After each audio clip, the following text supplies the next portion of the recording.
అందరికీ నమస్కారం అండి. Welcome to my channel. ఈరోజు మళ్ళా పోయిన నెల 14వ తేదీ విరాళం అనేది ఇచ్చినామండి అన్నదానానికి. ఫస్ట్ పోతేనే రాగి చెట్టు, స్వామివారి బోర్డు, నందీశ్వరుడు చూడండి. నంది ఎంత వచ్చిన మనం రాత శిలా తోరణం అండి. ఆ తర్వాత పిల్లలు లేనారు ఉసిరి చెట్టుకు ఉయ్యాల కట్టుకుని దీపాలు పెట్టుకున్నారు చాలామంది అండి. ఆడ అనేది వచ్చిన తర్వాత పక్కన వల్లి దేవస్థానం సుబ్రహ్మణ్య స్వామి, ఆ పక్కన వచ్చి మారేడు చెట్టు కూడా మేము పిండి దీపాలు అనేది నేను 21 పిండి దీపాలు పైన 3 ఉసిరి దీపాలు పెట్టుకున్నానండి. ఇది మారేడు చెట్టు పక్కనే పెట్టుకున్నాం. అదట్టు మనకు దీపం కింద పెట్టుకోకుండా టేబుల్ మీద వేసుకుని పెట్టేంత వసతి కలిగి చేసినారు ఆ గుడి వాళ్ళు.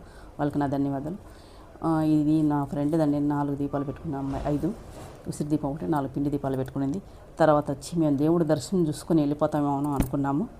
లేదు, మేము దీపం పెట్టే కాదు, దేవుడిది నైవేద్య విరామం జరుగుతుంది. గజస్తంభం, బావి, స్వామివారి సామాన్లు, అది దీపాలు, గంగాళం అని, ఇది సూర్యనారాయణ స్వామి అండి. ఇది మళ్ళా వచ్చి నేను చేయలేదని గజస్తంభం అనేది తీసానండి. తర్వాత వచ్చి దర్శనం చేసుకుందాం వెళ్ళిపోదాం. కానీ ఈరోజు మేము అన్నదానం చేసాం. మా చేతులతోనే అన్నదానం చేయించాడు భగవంతుడు.